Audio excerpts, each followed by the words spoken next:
Hi, this is Phil Klemmer, one of the writers of Chuck, and this is Chuck versus the podcast. Hi, my name is Graham Jones, but you can call me Gray. This is my show. It's about Chuck. It's filled with interviews, the latest news, crazy co-hosts, and spoilers that'll make your day. Oh, wait, I need to go back. I host these TV nights. They used to be pretty boring, but everything changed when I found NBC's new show, Chuck. Pretty soon, my TV night got pretty crowded. Guys I didn't even know were showing up the door. Big, important guys. Really scary, nasty, get killed for hosting them guys. Next thing I know, these super episodes are downloaded into my brain, which means every moment of my life, I'm thinking about Chuck.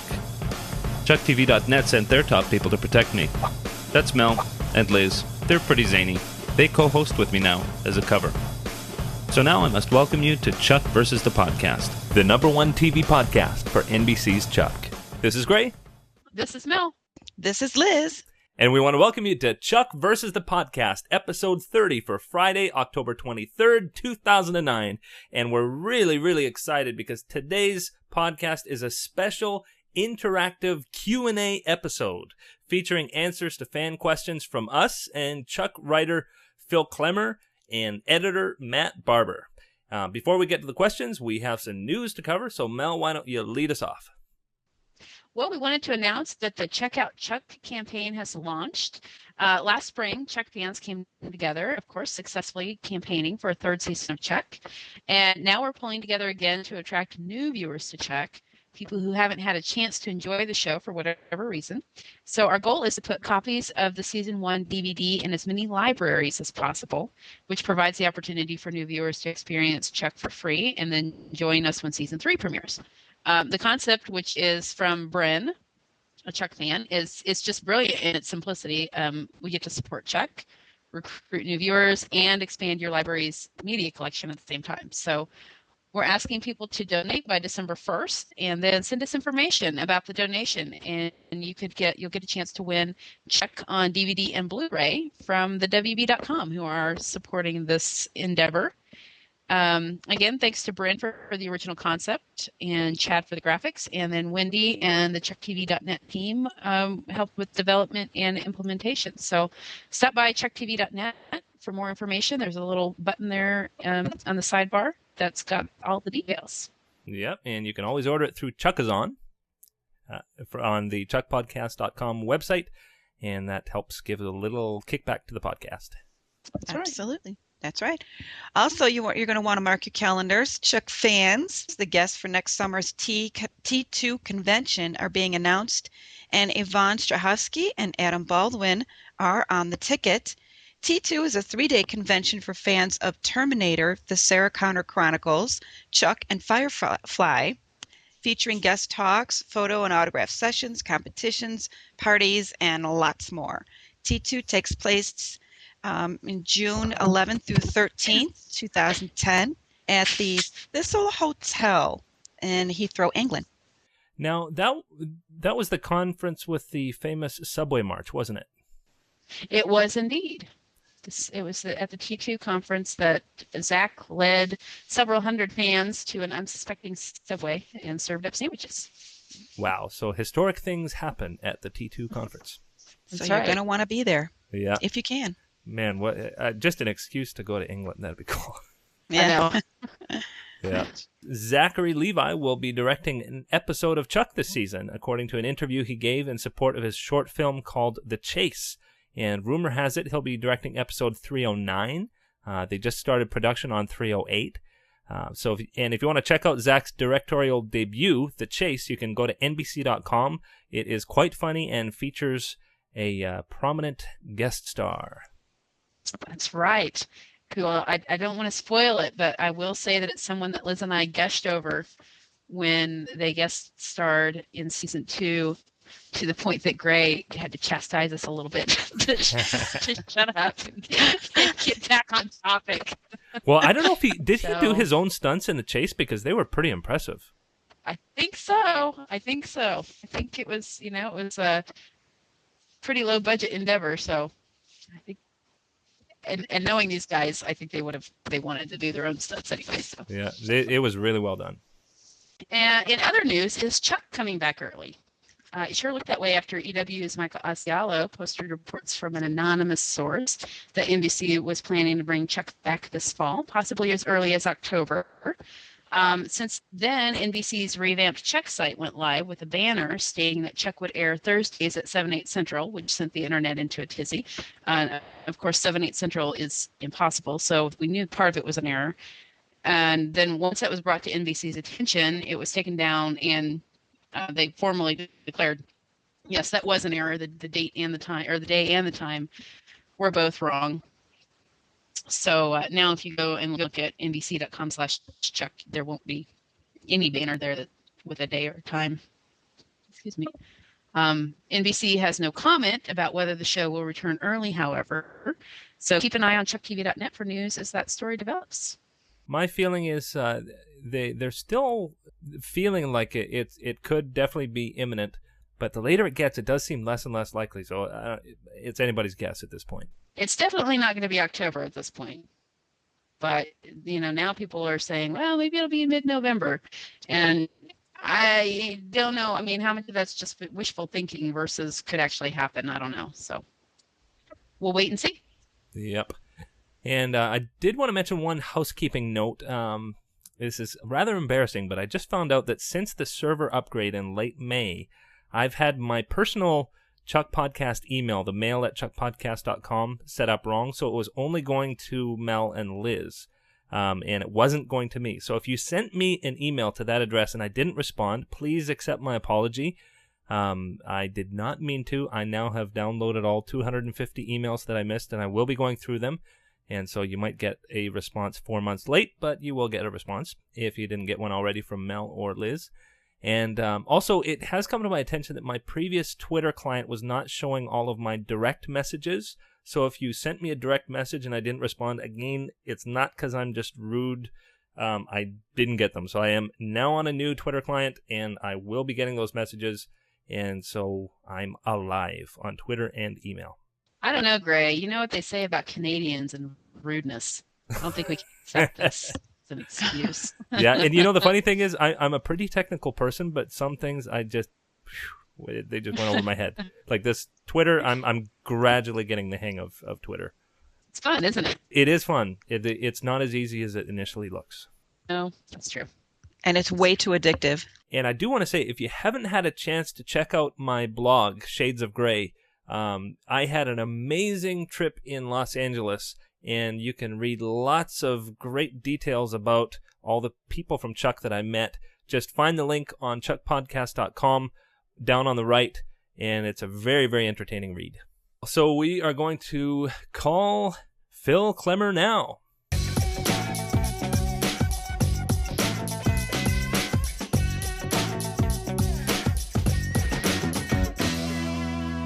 Hello, is that Phil? Yeah. Hey, Phil, how you doing? It's Gray here. Hey, Gray. And I've got Mel and Liz with me. You got the whole gang. Oh, hey, guys. How's it going? Hi, Phil. What's going on? We want spoilers. No. Oh, I was just reminding myself, like, what I couldn't say. Yeah. If you want to send us the list, we can help make sure. Well, I can't even remember, like, when it is and what is aired and what season it is. It's getting to be that time. Oh, I'm yeah. a little confused.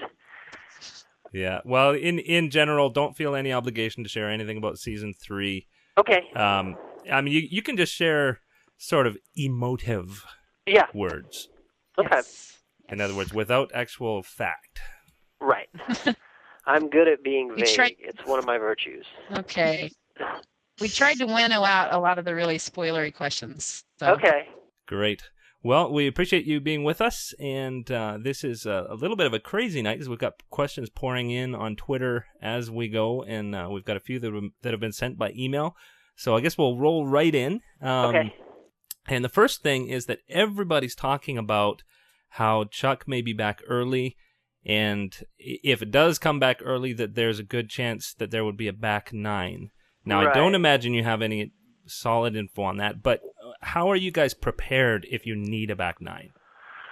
Well, I mean, obviously, we're all sort of interested in just doing as many episodes as we can possibly do. And, the idea of it being a back 9 is perhaps like a little optimistic.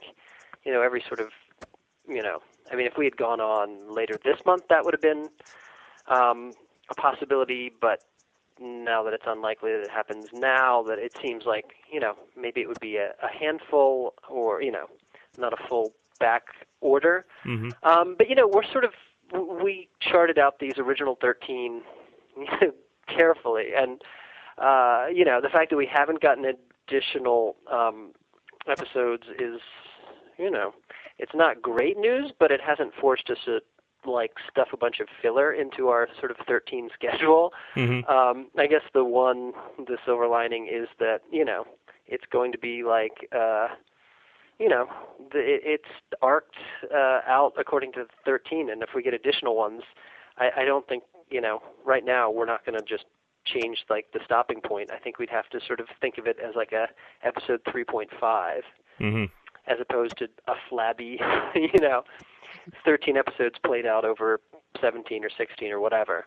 And, I think this is the story that we can see for episode 3, This is how it was meant to play out, and we're breaking episode 12 and talking about 13 in the room right now, and I'm glad those are going to go according to plan. And, anything else they throw at us we're going to have to think of as, like a little mini series or something like that, mm-hmm. which would be fun as well. Yeah. So how was that for a rambling non-answer? That was No, great. that's good. That was an answer. That's gonna, yeah. And there have been some great miniseries, like I think about the Battlestar Galactica first. Absolutely, yeah. Yeah, so I'm sure you guys do a great job. Yeah. That's actually what a lot of the fans were hoping for, was that it would be treated as a mini series. So. Well, I think that would make our job easier because, I think we do our best work when we take, a couple weeks or a month to plan out our season, and we stick to that plan. The sort of times you get into trouble are when you just have to look at a blank board and you're like, all right, we're just killing time. We have no mythology to deliver on. I think our best episodes are where we have these sort of footholds with the sort of season-long story, and doing a mini season would be like a piece of cake.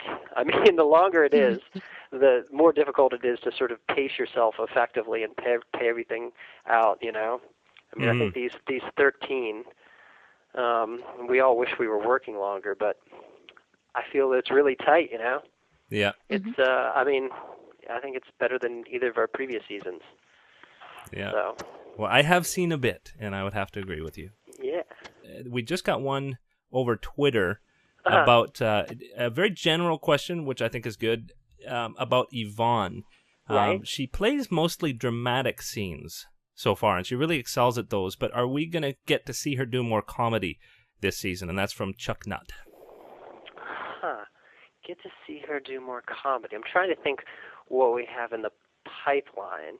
It's just, it's you don't want to pigeonhole her for her talents, but she's one of the most sort of evocative just faces. I'm not saying that, you could basically, she can sell more with a look than almost,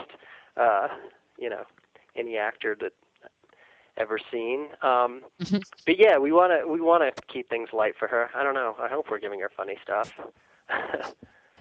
Mm-hmm. I have another question that came in from Sarah Browning from Virginia. She says, considering Yvonne's strong dance background, will we get to see more of her dancing skills like we saw in the pilot? And also, could Chuck use skills from the Intersect 2.0 to become as capable a dance partner as Bryce was? Oh my gosh. Wow. Well, you are actually speaking to an episode that I wrote this season, and I'll give vague positives on both those questions. Interesting. But yeah, it's. It is incredible.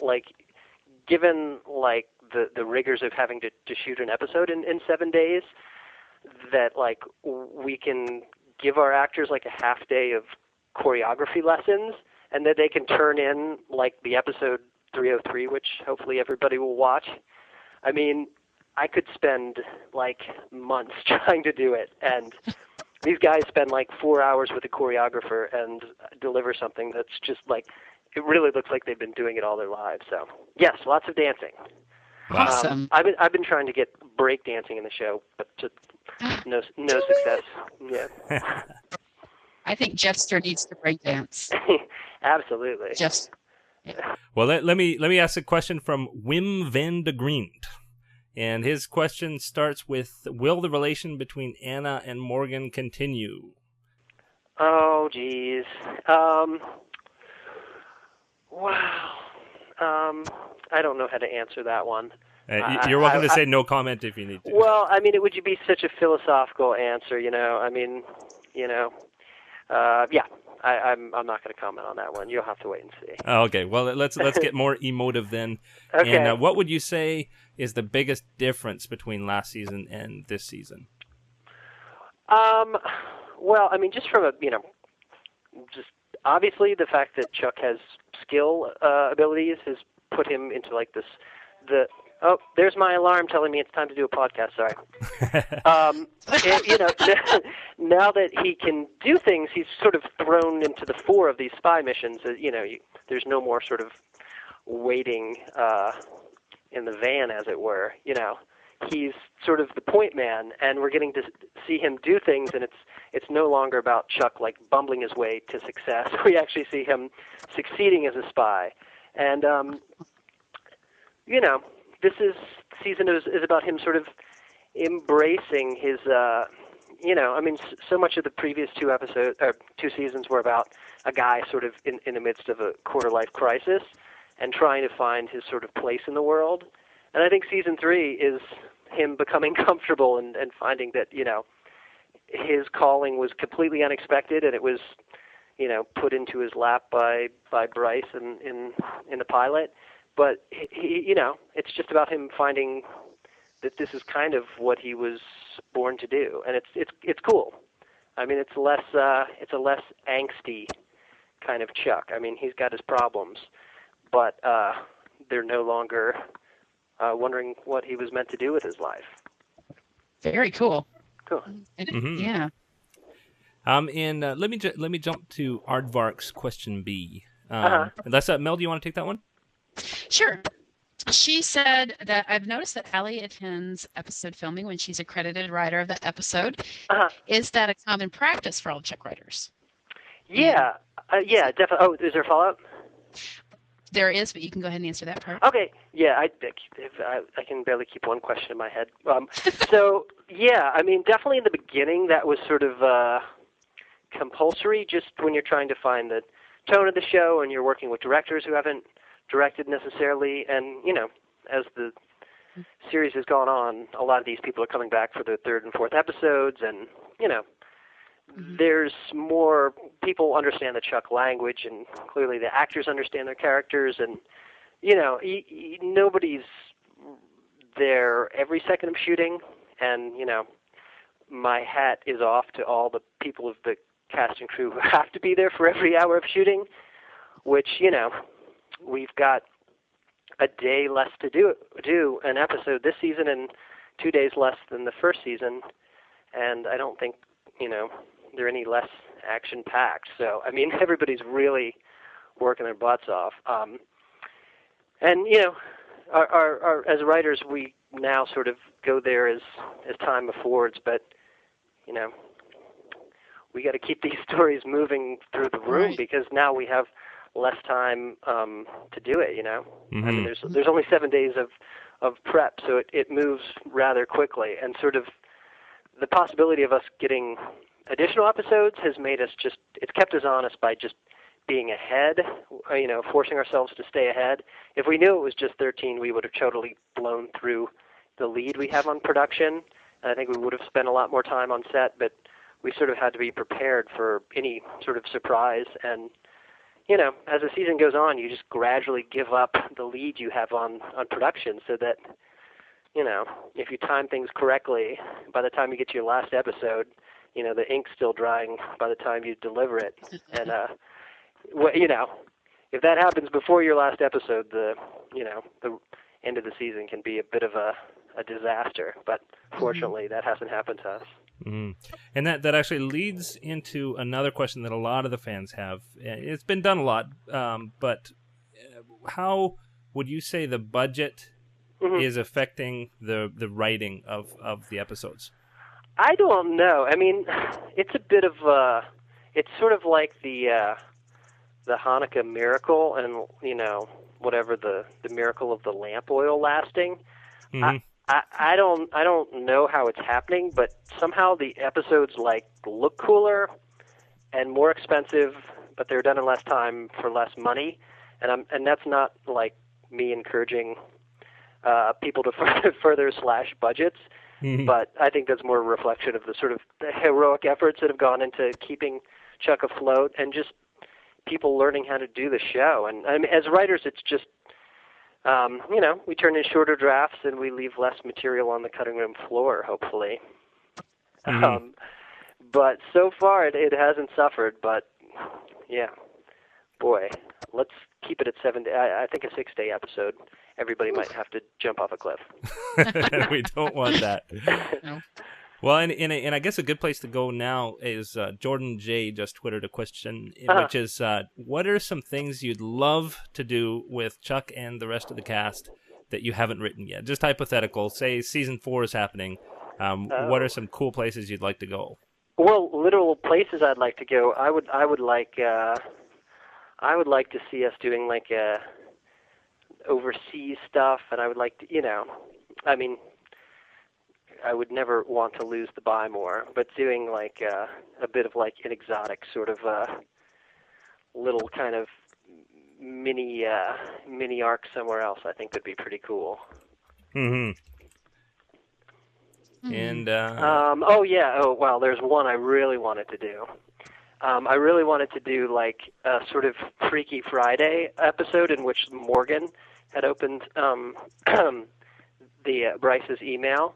Oh, sort of told the show from that perspective. If Chuck, were in the dark and Morgan were the spy, and I doubt there would be romance between Morgan and Sarah, but I would like to see an episode of what would have been in alternate universe Chuck. That would be cool. That would be awesome. If Chuck was having second thoughts, and then he would wake up at the end of it and say, "What was I thinking?"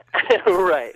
Exactly. Yeah. Speaking of the world. Lou wants to know how many episodes you'll be writing this year and which ones you've written so far. Okay. I will be writing, it looks like 2 full episodes and a part of a third, which are episodes 303, 307, and 312.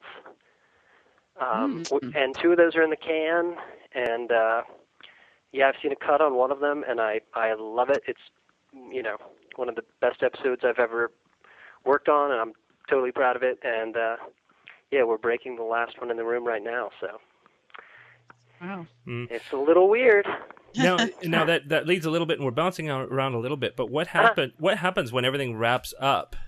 If you haven't yet had an order for the back 9 or back 5 or back 4 or whatever, are the cast going on to other things, and can you get them back if you get that order?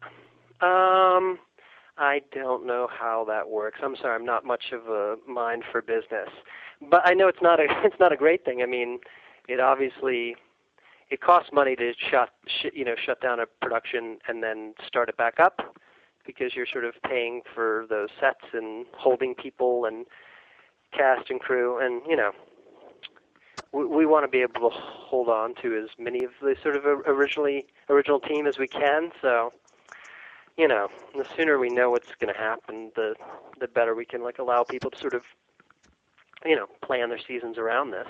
Mm-hmm. We're so lucky with the strike that we're able to keep so many people from season 1. Oh yeah. Yeah. Cool. So, Well, I think we'll probably have to start wrapping up. But Mel or Liz, do you have any other questions that you want to ask before we go? Well, I did have a question. The title of episode 307 is Chuck versus the Mask. Is Jim Carrey going to guest star in that episode? No, just. I mean, we had Jim Carrey's girlfriend last season. That's as close as we're going to get. Okay. That's as close as we're going to get to the big guy. All right. Thought maybe we were going for the bookends there, but Yeah. Cool. Well, thanks so much for joining us, and we won't take any more of your time. No, thank you guys, and thanks for the podcast, So? and thank you guys for being so patient enduring our interminable time off the air. Thank God for the internet. Well, maybe it won't be so long. Yeah. Cool. Fingers crossed. Yeah. Okay, so we'll talk soon. All right, sounds good, guys. Okay, thanks. Bye-bye. Okay. All right, bye-bye. Bye-bye.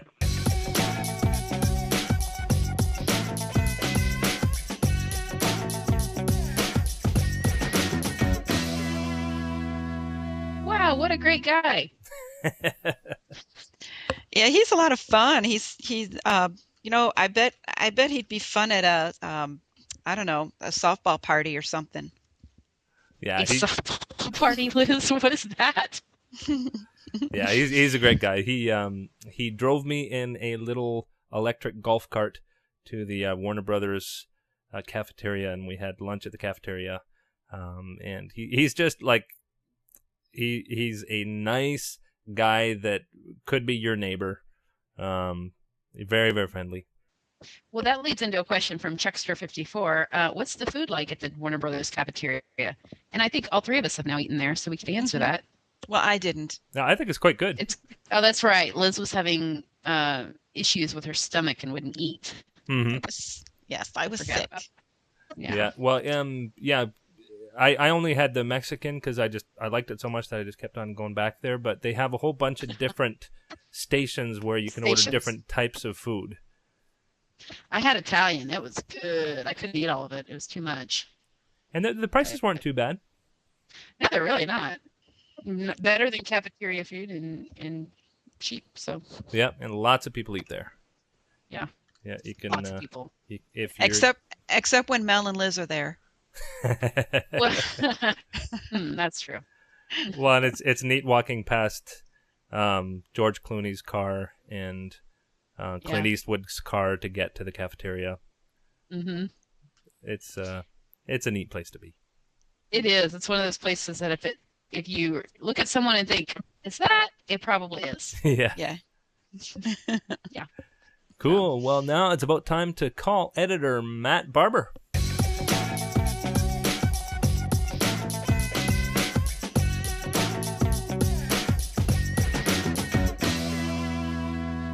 Hello. Hello, is that Matt? This is Matt. Hey, Matt, it's Gray here, and I've got Mel and Liz with me. Hi, Matt. Hey, Mel, Liz, Hi, Matt. hello. How are you How's doing? Everyone? How are you? I asked first. How are you? We're doing great. We're having a crazy time here. We got questions coming in by email and Twitter and all over the place. Great. Well, I'm doing well, and let's see what we can do. Cool. So what episode are you cutting right now? I'm cutting 307. 307. Wow. Yep, which is also known as. You know what? I'm getting all these names mixed up. I don't want to quote the wrong name. I believe it's Chuck versus the Mask. Yes. Yeah. We were just talking with Phil, and he told us all about it. So feel free to just be free and easy with it. No, I'm kidding. Did he now? Okay. Well, how many people died in this episode? Oh, no. Uh-oh. You heard it here first. Yeah. Well, we were telling Phil, don't be afraid to speak in very general terms about season 3. You don't have to spoil anything, but use emotive words, very general words. Okay. Cool. So I guess Liz can start us off. Yeah, Lou wants to know what part of the job is the most difficult, and what part do you like the most? Well, I'd say the most difficult part is the first assembly of an action sequence. Only because usually there's so much footage to go through. And in fact, it's funny you ask because I'm going through a big action sequence right now, and there's just so much to go through. It's like, how do you put all these pieces together and tell a fun story and keep it moving, So the first pass is always difficult and always laborious. And I go to the kitchen and grab as many cookies every 5 minutes, and then I come back and go, okay, we'll do a couple more. But then the fun part is once that first pass is done, and then you get to go back and get to polish it up and add some music and really carve out the moment. So, that's a really fun part. Mm-hmm. That leads into Aardvark's got a couple of questions. If you had to guess how much of your own creative decision making ends up in the network ready cut, you were talking about having to kind of fight your way through that first pass, and when you're making those decisions, how much of that do you think ends up in the final cut? It's hard to quantify necessarily. I mean, a lot of the cuts I make, if you were to go cut by cut, stays Mm-hmm. in, but what usually goes through with each pass is just different moments will be built up. Like, sometimes I'll be working so fast, I'll forget to carve out this one little moment between like Chuck and Sarah. We want a little bit more, choose between them, and so we'll amp it up. But I don't know if I could quantify it, but because we work so fast, a lot of what we do, and that's part of the reason why they hired me, was to so they wouldn't have to go and redo a lot of it. So I have a good sense of what they like and what works well, and we put it in there, and then we sort of pick and choose. Because generally when we do cut, it's our first episode is usually a few minutes too long, so we have to figure out what to lose, and that's the difficult part. Mm-hmm. Right. Long answer, sorry. No, that's good. When you begin that first assembly, do you have the notes, like director's notes, in front of you that first time around? How does that work? Do you meet with them? Do you attend filming, or is it like you said, you're just kind of in sync with them now, so you can do it without notes? Well, we have a lot of different directors. So every director is different. Some directors give a lot more notes. We actually have a person on set called the script coordinator, I'm getting my terms mixed up. Anyway, we call her scripty. That's what we call them. So, and they make all the notes on set about like which angles we use and if there's any specific thoughts the director has. But generally, most of the directors will just go ahead and shoot and then give me full reign to sort of kind of put together how I think it works, and then they come in and go, well, I was thinking this, and I was thinking this. Let's change it in this fashion. So every director is different, and every director has some directors spend less time in the editing room, some directors spend a lot more. It's different. Mm-hmm. And a question just came in on Twitter. We talked a little bit about this in the interview, which actually hasn't yet aired. It'll air in a few weeks. But Sherry asks, now that you've directed, written, and acted in your short film Weathered, will you be doing any more of this in the future? I would hope so. I definitely love telling stories, and I have a bunch of my own stories I want to keep telling. But it is a difficult road to find money and get all these people on board, as you probably realize. So in the meantime, I will keep cutting the show that I love, and hopefully we'll be on the air for many years. Cool. And we have a question from actually Los Angeles, somebody named Ali Adler. Who? And Ali asks, who has prettier hair, Phil Klemmer or Yvonne? That's a tough one. Well, considering my who I am and my proclivities, I'd say Yvonne. Mm-hmm. Good answer. Yes. And yeah, go ahead, Mel. No, I was just going to say, speaking of Twitter, we had a lot of people that just wanted to say thank you for twittering and giving us a peek behind the scenes as you're working. We find it very interesting. The fans find it interesting to see how the show comes together. So we wanted to thank you for that. Oh, thank you. It's been fun. And then also Kim K wants to know who takes better pictures, you or Allie? As far as like being a photographer, or who's more photogenic? Well, let's interpret that either way, whichever way you prefer. We each bring our own little special to the Twit Pics. Uh-huh. I won't judge, being that she's I have to work with her. Yeah. Cool. I love that you'll take like a picture of like a little corner of the screen and nobody outside of an editor has a clue what it is. But it's still very interesting. Really know what it is. No. Yeah. Okay, last question about Twitter. If you were going to have a feud on Twitter, who would it be with and why? That's a good. That's a tough one. Yeah. Choose wisely. Well, I don't know. That is close. There's one guy on there, Old Darth. The name itself implies an evil arch nemesis. That's Blue. He's our sometime co-host. Yeah. He's on. Yeah. So He's on. I challenge him to a duel. Oh, nice. Well, actually, Old Darth just posted on Twitter, and he said, "I don't have a question for Matt, but can you please just tell him thanks for all the great work?" That's not how a nemesis is supposed to act. Wait, now I have to like the guy. Yeah. Actually, a few people posted in just to say thanks for doing a great job. Well, I have a good time, and we do it for you. So I hope everyone loves the show and keeps watching. Yeah. Oh, and Sarah Browning asks, in retrospect, have you ever felt guilty about cutting a certain scene? That's a very loaded question, and I don't think no, I haven't, to be honest, because mostly in the end, I'm sort of an ambassador for the cut. While I can, I don't have final say. Definitely each step along the way, the director and ultimately the producers, have seniority in that respect. So I do not feel guilty ultimately when it's not.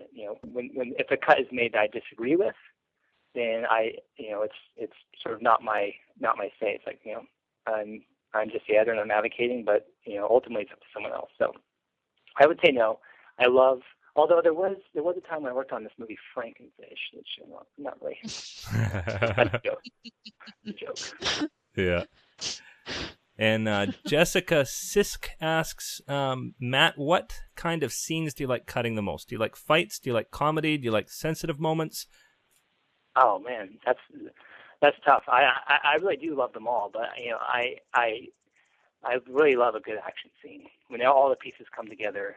Even though they're one of the more laborious scenes that that you have to do just because there's so many pieces. I love when it all comes together, and especially the one thing I love about our show is blending the action and the comedy. So there's nothing better than having a good tense moment where you think Chuck may die, and then he does something really wacky and just causes you to laugh. I love it. Cool. Well, I think that's just about all we have here. Actually, let me just scroll down the Twitter a little bit. Is there anything different about editing from an editing perspective, doing 2D versus 3D?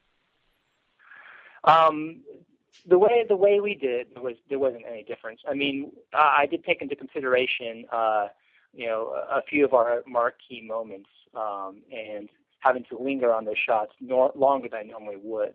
But for the most part, we wanted to make sure that because most of the people saw it in 2D and will continue to see it in 2D, we wanted to make sure that it played well in 2D. So we didn't deviate too much. I mean, and to be honest, to be frank, it's all storytelling. So if the story works and we're not doing anything gratuitously, we had fun with a few moments that you could call gratuitous, like a knife being thrown at the screen and Subway sandwiches being gorged on, but for the most part, we wanted to tell a good story and have people engaged. And if you're doing that, a story is a story.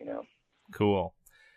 Well, assuming Chuck may be on sometime in the next few weeks, it may be on in March. But if it is on soon, what kind of advice would you have to the fans for how to get people to watch and what we should be selling it with regard to the third season? Well, I think a lot of what you guys are doing is great already. Just keeping alive on Twitter and Facebook and talking to your friends. I mean that's a great way to tap into the social networks. But we also have to hope that and pray, and we know that NBC will have to do their part as well to get it out to the general audience. But what you guys are doing is great with the podcast and everything. So keep it up. Wonderful. Well, that's all I've got. Mel or Liz, do you have anything else? Nope. I think we better let him get back to work. Yeah. Yeah. I Hurry have up. a fight Or go to get some tell you cookies, guys. one or the other. Yeah, someone's about to die here. I need to save them. Oh, Oh, no. no! Throw him a rope! Throw him a rope! Yeah. Cool. Well, we thanks. love what you do, and thanks so much for being with us, and hope we can talk with you soon. Thanks, everybody. Okay. Thanks, Matt. Thanks, Matt. Bye-bye. Bye.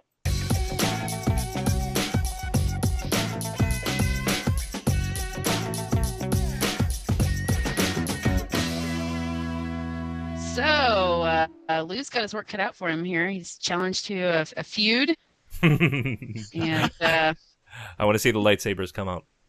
that should be interesting. Actually, We'll have to see how that plays out. there is a Star Wars connection in the editing suites. Is there?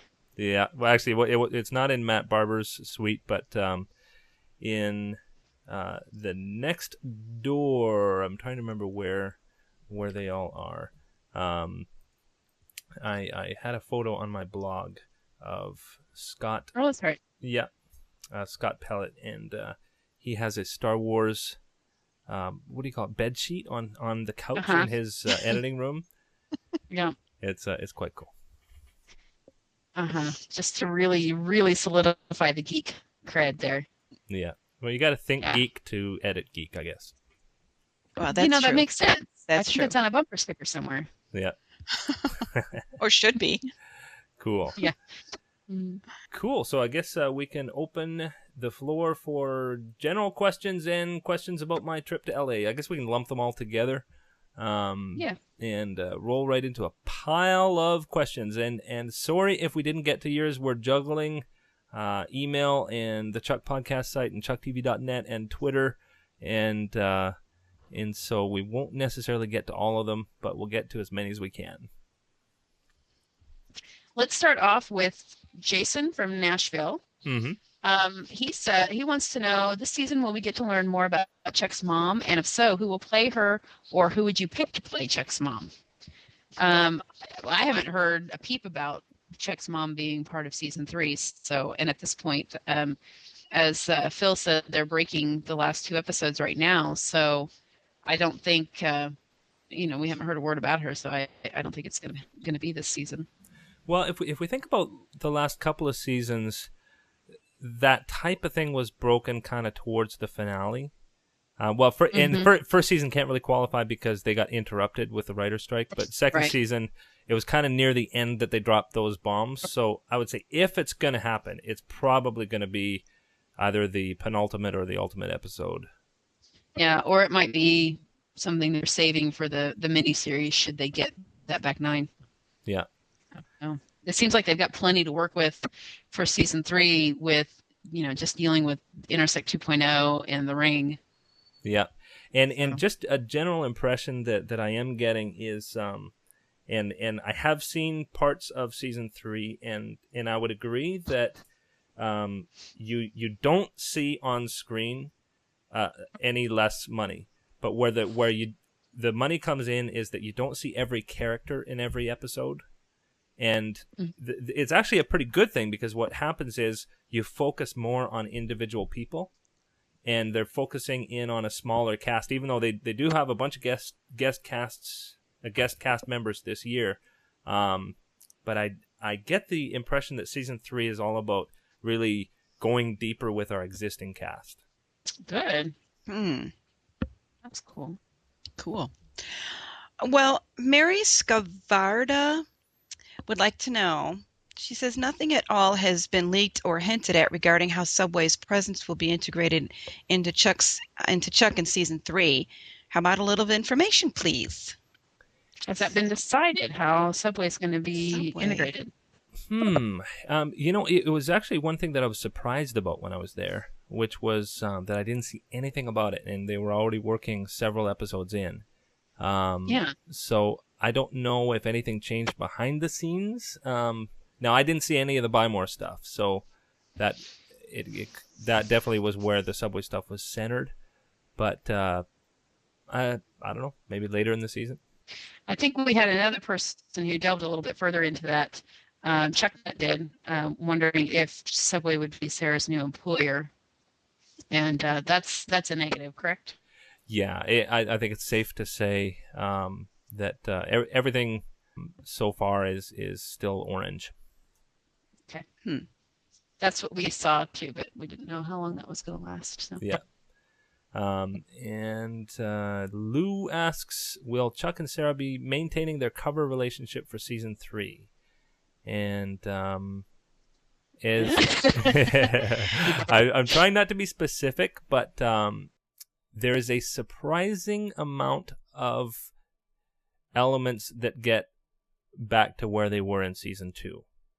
Things that were disrupted at the end of season 2 are somehow back together by the first or second episode of season 3. So there are a few bumps, but I think you'll be seeing a pretty logical extension of what you saw through season 2. And if I can't get any more specific I can't wait than till that. this episode airs because I still want to talk about it. Yeah. Come on, season 3. I know. Well, Dylan Anderson from Minneapolis, Minnesota says, hey guys, it's been a while since Geometry, but I was just wondering if there's a love trapezoid that involves Morgan, Karina, Chuck, Sarah, and Casey. Wouldn't that be a love pentagon? Instead of a trapezoid. That would be a pentagon. We will see some geometric shapes, but they don't actually involve those combinations of that combination of characters. Oh, you're good. You're good, Gray. You're doing good. I'm impressed. Did you write these down ahead of time? Nope. You ready? No. Nicely done. Okay, so and we have a couple from Wim van de Grient again. I already talked a little bit about the budget. He was asking about whether we were going to notice a smaller budget, and you absolutely do not. They have big stuff happening, big stunts, some really cool stuff actually, and so you don't notice it in that sense. And he also asks, since he lives in the Netherlands, great to hear from somebody from the Netherlands, to ensure that Chuck gets a pickup for a new full season. And I think the best thing to do is buy stuff. And I've just heard that the Blu-ray, now I don't want to be quoted on this, please try to verify this from another source, but I've heard that the Blu-ray of season 1 is actually not hard-coded to a certain region. That's true. Yeah, so even if you're not in region 1, you can order the Blu-ray of Chuck and watch season 1, even if it hasn't played in your country yet. Mm-hmm. And that's definitely a way of supporting Chuck, and that will help. And speaking of Chuck on Blu-ray, Chuck season 2 is out on DVD for region 2 already. It came out in the United Kingdom last, I think it was last week, middle of October, I believe. So they already have it. Wow. And they've been sharing some of there's a really awesome blooper reel on there, some deleted scenes that are pretty incredible. Let's see, what else did they report? Oh, it comes with 3D glasses, so for when you watch the 3D episode. That was a question that a lot of people had. Mm-hmm. So yeah, if you have a region-free player, you can go ahead and order it from Amazon.co.uk, and we've got a link at CheckTV.net that you can go in and grab that. So It is Region 2. Just a reminder, it's Region 2. So you have to have a player for Region 2 or a region-free DVD player to play it. And if you're not sure, it probably is not region-free. That's true. That is true. Yeah. Okay, so we'll maybe somebody want to ask me Chucksters? Oh, okay. I will. If I can. Deleted. Okay, Chuckster54 wants to know, Gray, how is it looking for doing a formal, or was it a more permanent official podcaster for Chuck? It is looking. You know make what? that up for us?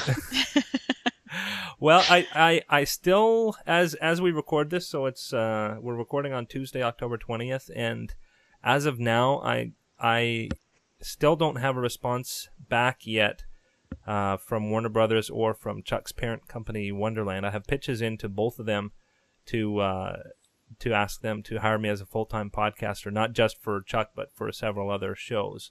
And the last I've heard is that Warner Brothers was considering it, and so who knows?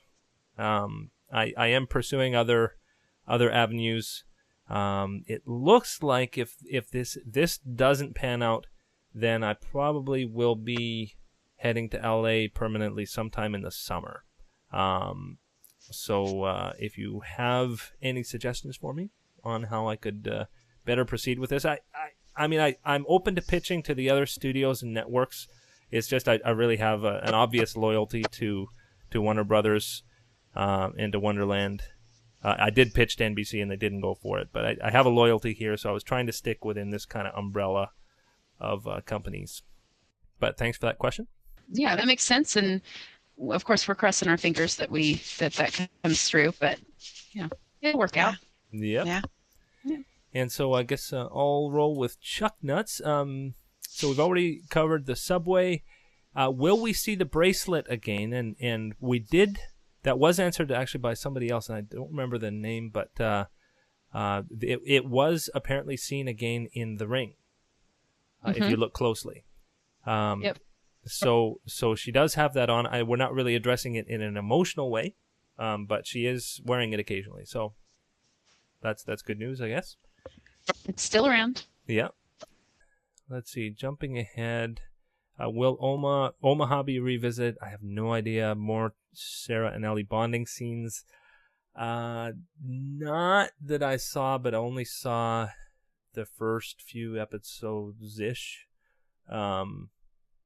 And will there be more backstories or reveals for Casey and Sarah? And I think Phil addressed that as vaguely as possible, that you might want to watch for some of that further character development this season. And again, as Gray, as you said, because of the budget cuts, they're focusing on characters more specifically.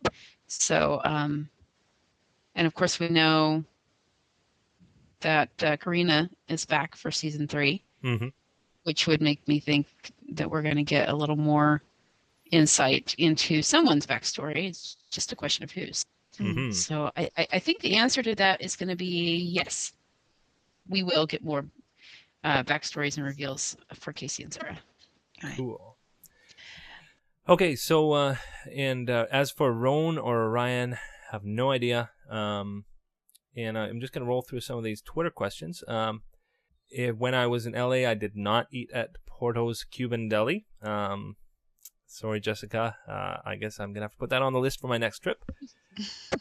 What's the feeling on the set about the March return? Do they think it's positive or negative for the show? Almost exclusively, as a matter of fact, I would say exclusively, everybody was hoping for a March return. And the reason is because everybody really, really wants the Olympics and the promotional power of the Olympics to be behind the return of Chuck. Now, they're open to whatever comes, and definitely if it comes early and that means they can do more episodes, they're interested in that, obviously. But their biggest concern is that there are the most possible eyes on the screen when it comes back. So I think definitely what we can learn from that is if it does come back early, we got to do everything we can to get people watching. That's right. Wendy Farrington asks, who's the one person you didn't get to meet with that you would have liked to? I could say a few, actually. I didn't get to meet Josh Schwartz, and I really would love to have met Josh Schwartz. I didn't meet Yvonne or Adam Baldwin. They weren't shooting the day that I was there. And actually, I didn't end up meeting most of the Buy More gang. I went to see Scott Krinsky performing live at a stand-up club, but I didn't actually go to the Buy More set, and so I didn't see most of the Buy More crew. So definitely there's lots to do on my next visit. Yeah, you got to save something for round 2, right? Yeah, but I would have to say that the people that I did meet were incredible. They absolutely opened the door wide and were incredibly helpful. And even the people behind the scenes, people we don't talk about a lot, but Jamie French, the publicist for NBC, was incredibly helpful. He and Laura Bass from Warner Brothers just, waited the whole day that I was there on set and helped arrange interviews that weren't supposed to happen. Like I think I'm allowed to say now that I did a video interview with Steve Austin, formerly known as the character Stone Cold Steve Austin, and did an interview with Kristen Kruk, and wasn't sure that was going to happen. I wasn't even supposed to interview Joshua Gomez, and they made that happen. And so, just amazing stuff. I didn't end up getting with Tej, Zach's agent. I met her on set, and it was going to happen. Then we had some scheduling stuff fall through, but she was just a total sweetie. Really, really nice. Emailed back and forth, and she's being incredibly helpful. So I have nothing but great things to say about every single person I met on the trip. It's a pretty terrific group that's putting the show together. I think that's one of the reasons that people get the warm fuzzies when they watch Chuck, is because everybody that's involved with the show is just so nice and excited about their work and believe in the show and like each other, and it's a great group. Mm-hmm. Yeah, I agree, and it's not just in front of the camera and not just at Comic-Con and conferences and things like that. Behind the scenes, at the end of the day, after a hard day of work, they're exactly the same. They're just great people. Yeah. And actually, that leads into probably, I guess, what'll be the last question. Lou asks if I'm going back to LA anytime soon. Well, your guess is as good as mine. If I get a job offer, I could be there as early as January 1st. And if I don't get an immediate job offer, it will probably be sometime in the summer. Very good. Stay tuned. Stay tuned. Yeah, stay tuned. And where in the world is Graham Jones? Yeah, and you will hear about it very quickly on Chuck TV and on my blog. That's right.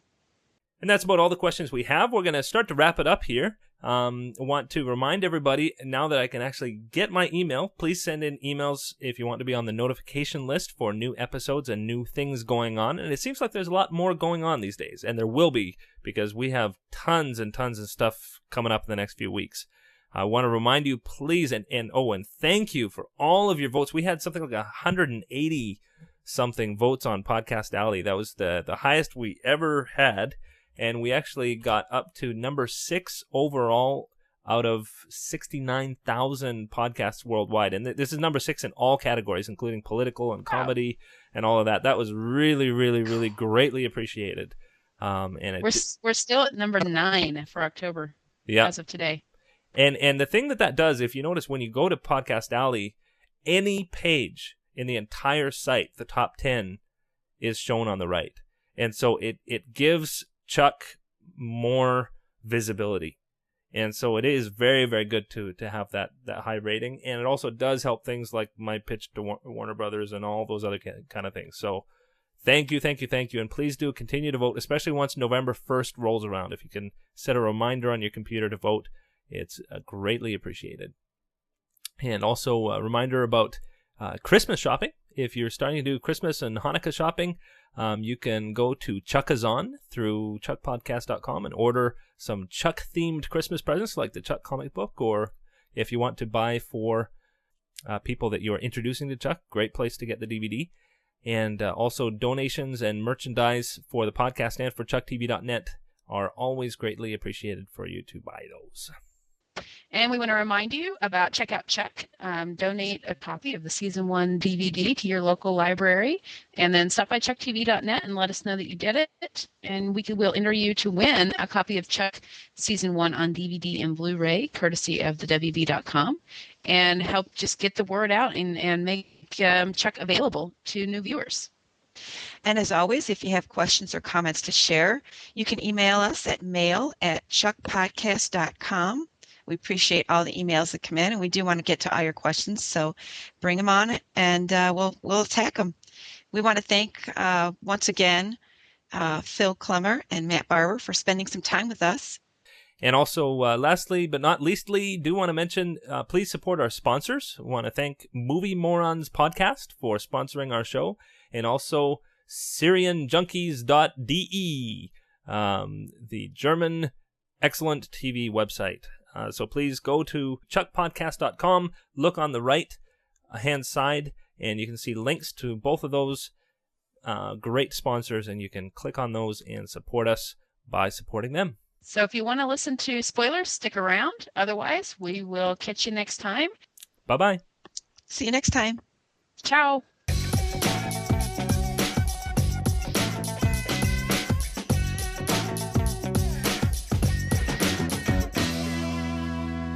And we're back. I've got Spoiler time. Exclusive scoop from my trip to LA. Well, it's not a scoop anymore, but Steve Austin, best known as Stone Cold on the WWF, will guest star in Chuck episode 305, Chuck versus First Class.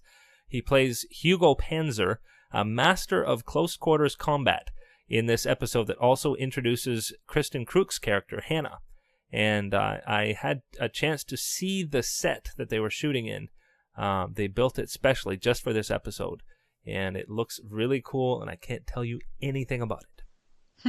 So mean. I know. Sheesh. I love his name, though, Hugo Panzer. Yeah. Well, he is a tank. Yeah, and actually, he's a really interesting guy, very soft-spoken, I want to say.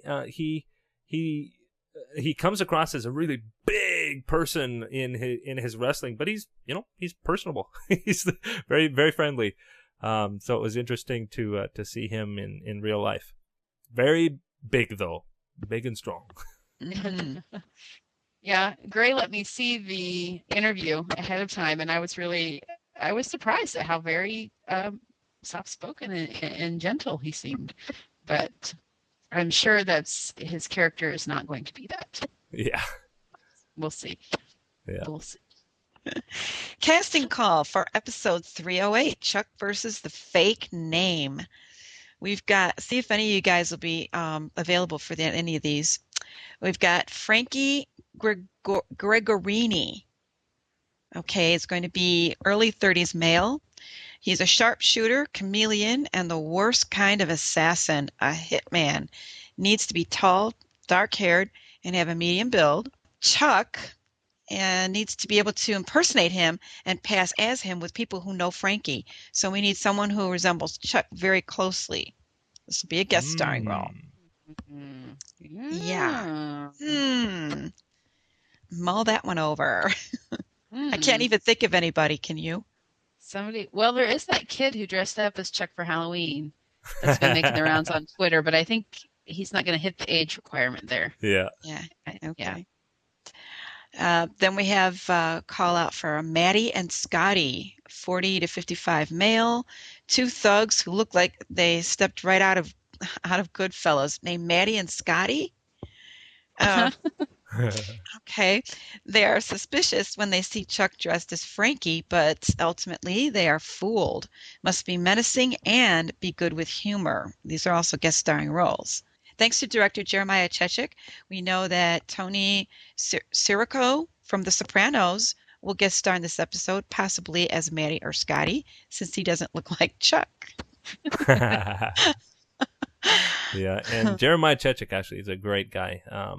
We didn't tape an interview yet, but he's already committed that he's going to do an interactive interview closer to when his episodes air.